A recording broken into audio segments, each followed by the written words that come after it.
झूठा कौन, तेली या कसाई? एक बार बादशाह अकबर दरबार में बैठे राजकाज की चर्चा में व्यस्त थे कि अचानक दरबान ने आकर बताया, महाराज, महल के बाहर दो व्यक्ति एक थैली के ऊपर झगड़ा कर रहे हैं। बादशाह ने दोनों को अंदर बुलवाया और उनकी समस्या के बारे में पूछा। तभी उनमें से एक व्यक्ति बोला, हुजूर, मेरा नाम काशी है और मैं तेल बेचता हूँ।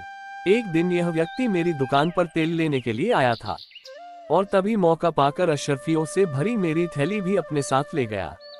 जब मैंने इससे उस थैली के बारे में पूछा तो यह उस थैली को अपनी थैली बताने लगा। अब तो हुजूर आप ही न्याय करें। बादशाह अकबर ने कसाई से पूछा, तुम्हें इस बारे में कुछ कहना है? जहांपनाह, मैं रमजान कसाई हूँ।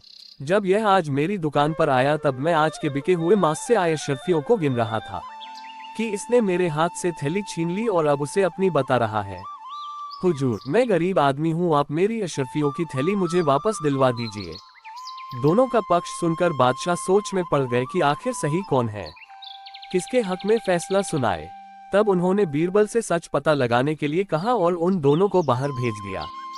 बीरबल ने सेवक से एक कटोरे में पानी लाने को कहा और थैली में से कुछ अशर्फियां निकाली। जब सेवक पानी ले आया तो बीरबल ने वो अशर्फियां उस पानी में डाल दी और फिर बादशाह से कहा, हुजूर, ये अशर्फियां तो कसाई की हैं क्योंकि इन्हें पानी में डालने पर तेल का कोई भी कण नहीं दिख रहा। अगर ये अशर्फियां तेली की होती तो इन पर थोड़ा बहुत तेल जरूर लगा होता। बीरबल की बात से बादशाह अकबर भी पूरी तरह सहमत हो गए। दोनों को फिर से दरबार में बुलाया गया। बीरबल ने तेली से कहा, तुमने झूठ बोला है, ये थैली तुम्हारी नहीं रमजान कसाई की है। लेकिन तेली अभी भी उस थैली को अपनी बता रहा था। जब वह अपनी बात पर अड़ा रहा तो बीरबल ने उसे वह कटोरा दिखाया और कहा, अगर यह अशर्फियों से भरी थैली तुम्हारी होती तो इन पर तेल जरूर लगा होता। बीरबल की बात सुनकर काशी नाम का तेली चुप खड़ा हो गया।